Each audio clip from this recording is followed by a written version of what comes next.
Yo, what's going on, guys? Welcome back to a brand new video here on the channel. Today, I'm going to be showing you guys how to do 3D text in Photoshop and Cinema 4D so you guys can make your Fortnite banners looking super nice. If you guys do enjoy this video, make sure you do hit that like, comment down below if you have some troubles at the end of the video. Also, if you guys are new here, make sure you do hit that subscribe button. We want to try to reach 2,000 subscribers sometime soon here. Without further ado, let's get right into the video. All right, so the first thing we're going to do is hit File, New, and then you're going to make a 1920 by 1080p pretty much, little template here for yourself. So you're going to do 1920 by 1080.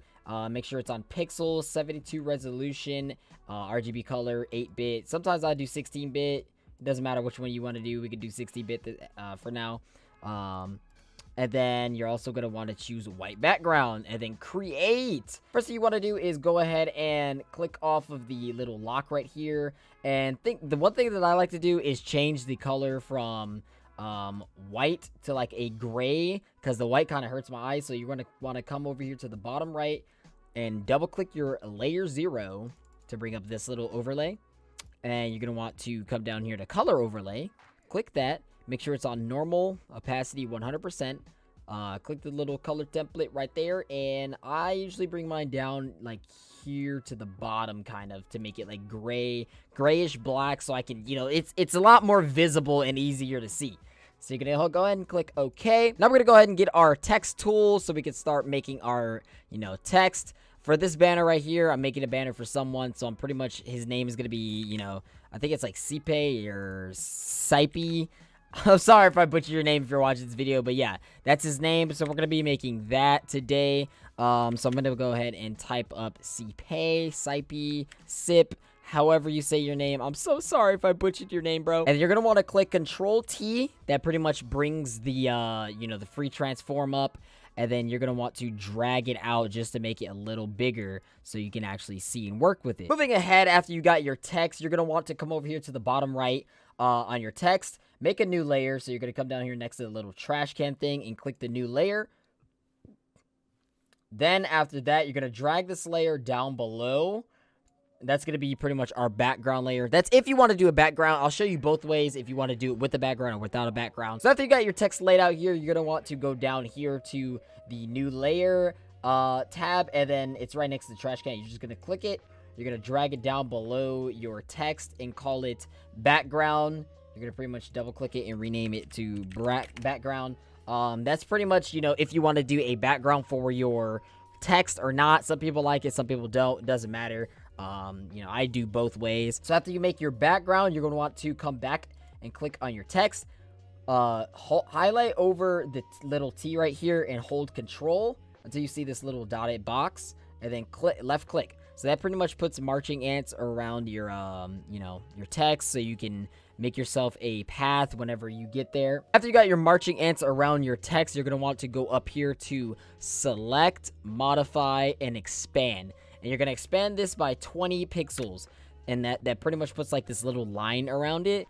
And then, or this little box around your text. So you're going to want to get this marquee tool, rectangular marquee tool. Make sure you hold shift and just drag out to get rid of all of this, like, empty space right here or extra space. That's just so you can have, like, a nice clean text if you want it to. So let's just go ahead and do that. If you also do mess up, just click Control Z. It'll bring it back to, your last step. So after you filled up some of the holes on your text, you're going to want to choose your color here. I usually choose red as my primary color. And you're going to click on your background and then click Alt and then delete. That'll put pretty much the background here for you. And then after that, you're going to want to come back to your text, hold Control, wait till you get the little, like, dotted box here, click or left click, and then you're going to want to make sure you have your rectangular marquee tool on there. Right click on the text and go down here to make work path. Make sure it's on 1.0. Sometimes, Cinema 4D is a little finicky with, the little pixel or the tolerance pixels here. I don't know why. Sometimes it'll like get rid of some of the bars on your text or some of the areas in your text. I don't know why it does that. Just make it 1.0 pixels and click enter. Then after that, you're going to want, after you got your little markings right here, you're going to want to go to File, Export, Paths to Illustrator, Make sure it's on work path. Press OK. And you're going to name it like, I don't know. I'm going to name mine CPA text 1. Then after you save that, you're going to want to come here to your paths on the far right. Right click it and delete it. Then go back to your layers. Come down here to your background. Hold control over the, the background right here until you get the dotted square. Left click. Come back over here. Make sure you got your rectangular marquee tool selected. Right click. Go to work path. Make sure it's on 1. Press OK. File. Export. Paths to Illustrator. Work path.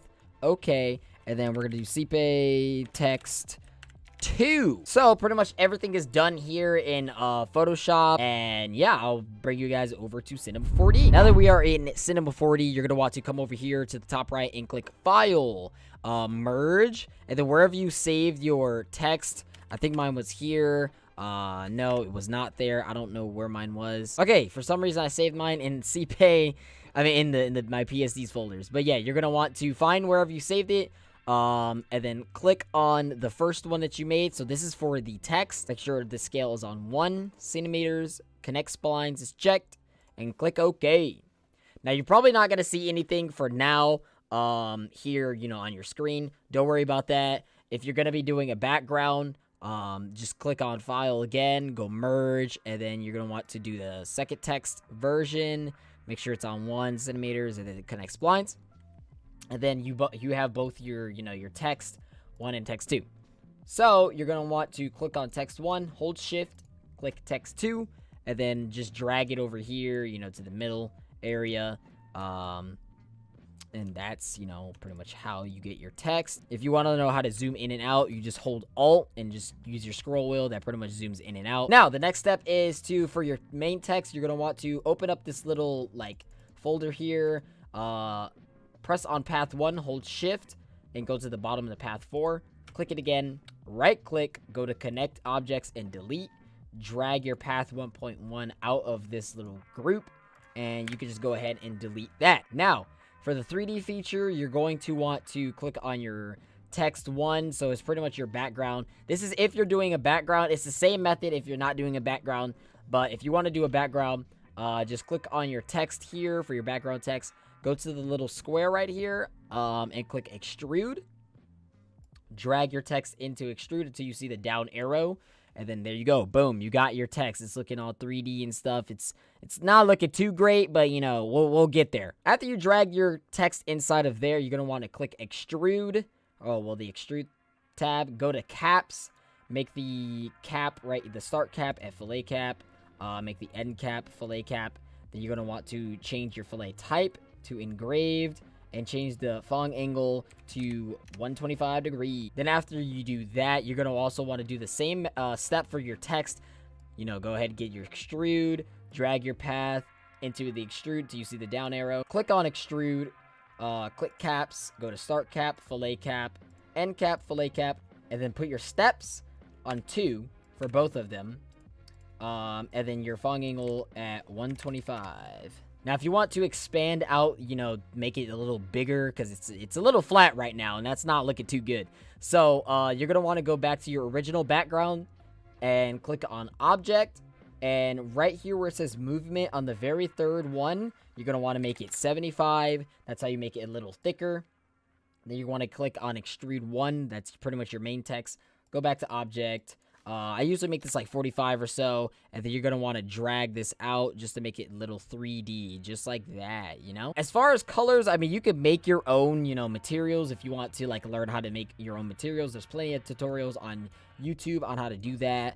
I mean, just for a starter, you could go down here to the bottom left, click Create, New Material, and you pretty much can, double-click it to bring up the colors and stuff like that, and you could do whatever you want pretty much. If you double click this one down here, it'll bring up this little marking, and yeah, I mean, you could just mess around with this, make it any colors you want, doesn't matter. To save time, I usually get certain materials or whatever. I purchased this best material pack by Husem Designer. He pretty much has all these materials here in this one, pack. I'll leave the link in the description for you guys if you want to go ahead and purchase that. So whichever one's going to be your background, that's what you're going to pretty much drag your material to. So this is going to be my background right here, extrude 1. And then it pretty much makes this nice little, type of, backing color. After you got your background color, you're going to want to click on the material here, go to the projection, make it cubic, and then go down here to seamless and check that. It pretty much like shifts around the textures or whatever. It makes it look a lot better in my opinion. And I'm going to go ahead and get this candy red because, it kind of matches like the whole theme here or whatever. Or I might make it white. It doesn't really matter. But actually, I think I'm going to make it white. So if you want to change your color, you just double click it. Go here and change the colors. There we go. I'm going to make it candy white. Same thing. You click on your material, go to projection, cubic, go to seamless and check that. And after you're done with all of this, you're going to want to click on your first extrude, hold shift, click on your second extrude, go down here to the rotation P and make it negative 10%. It'll be like tilted up a little bit. And then for me, I also get a camera. Make sure the camera is checked off white right here. Go to your coordinates, make everything 0 except for the middle section. And then you're going to want to drag out your camera like this, then move it up a little bit until you get your text back into sight. And then you're going to want to move it up, and then you can just move your camera around. Doesn't really matter. You could copy the coordinates here on my screen if you want. Doesn't really matter. Now that you're done with all of that, you can also go here to the settings tab. Make sure you set it to a save path, so you could just, save it wherever you want. I'm going to put mine, or I'm going to click this PSD folder or whatever, and then you can name it like CP text, like that. Boom, boom, boom. And then after that, exit out, and you can go ahead and render her out. And just like that, a text has been born. Now, if you want to bring it back to Photoshop, you just go back to your Photoshop, and wherever you saved it at, you just drag it out here into your, your banner or whatever. And yeah, I mean, that's pretty much it to it. That's how you make, text for your banners. Makes a pretty nice text instead of doing, the little 2D things or whatever. And yeah, I mean, that's pretty much all to the tutorial. So if you guys did enjoy this tutorial, make sure you hit the like button, subscribe if you are new. And yeah, comment down if you got any problems. I'll let you know if I can help you with that. But yeah, thank you guys for watching. I will talk to you guys in the next video. Peace out, guys.